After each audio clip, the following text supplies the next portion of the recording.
नाजरीन आदाब, NCN Urdu news में आपका खैर मकदम है। जिला कलेक्टर विपिन इटनकर ने असरजन कोठा पर गैर कानूनी रेत निकालने वालों पर कार्रवाई की। जिला कलेक्टर विपिन इटनकर ने ओहदेदारों की एक टीम के साथ असरजन कोठा पर रेती के गैर कानूनी कारोबारियों पर कार्रवाई की। गैर कानूनी तरीके से निकाली जा रही रेत पर कार्रवाई करते हुए रेत निकालने के साजो सामान को भी जला दिया गया। वहीं बाहर निकाली गई रेत को जब्त करके नीलाम किया गया। जब्त की गई रेत की 4,500 रुपये ब्रास के हिसाब से नीलामी की गई। असरजन कोठा घाट से जब्त की गई रेत और रेत माफियाओं पर कार्रवाई की तफसील अभी जारी नहीं की गई है। खास बात यह है कि इस कार्रवाई के दौरान लोहे के टोकरे भी बड़े पैमाने पर पाए गए थे, लेकिन इन टोकरों का भी कोई रिकॉर्ड दस्तियाब नहीं करवाया गया है। जिला कलेक्टर विपिन इटनकर के खुद रेती घाट पर पहुंचने से रेत माफियाओं में हलचल मच गई है। वाज़ेह है कि लॉकडाउन के दौरान भी रेत माफियाओं की जानिब से रेत की गैर कानूनी तरीके से हमले नकल जारी है। आज असरजन कोठा येथे इथं अवैध रेती उत्खनन चालू आहे असं आम्हाला समजल्यानंतर यापूर्वी देखील या ठिकाणी फार मोठ्या प्रमाणावर कारवाई केली होती। त्यावेळेस 100 ते 150 तराफे जाळण्यात आले होते। आज माहिती मिळाल्यानंतर आम्ही इथं आलोत। इथं जवळजवळ आम्ही 70 ते 80 तराफे जाळले। इथं बऱ्याच प्रमाणात रेती काढून ठेवण्यात आली होती।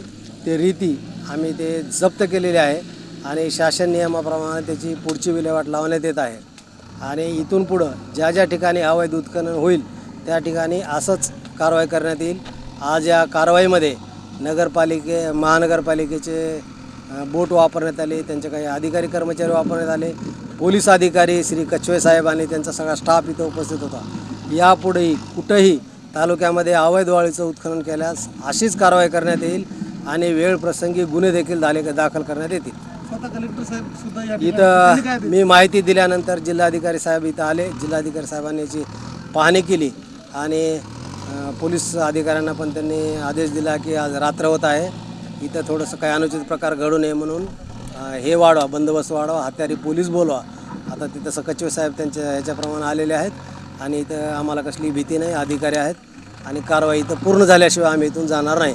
रात्री 12 जरी वाजले किती वाजले तरी पूर्ण रेती उचलणार आणि सर्व तराफे जाळणार। बोट लावून नदीमधले जे पाण्यातले तराफे आहेत ते काढण्यात येतील आणि त्याचे डिस्ट्रॉय करण्यात येतील। ते याच्यावर असं सांगता येईल की आपल्याला हे कोण काढतंय हे आपल्याला ऑन दी स्पॉट लक्षात येत नाही, त्याच्यामुळे त्यांच्यावर कायदेशीर कारवाई करता येत नाही।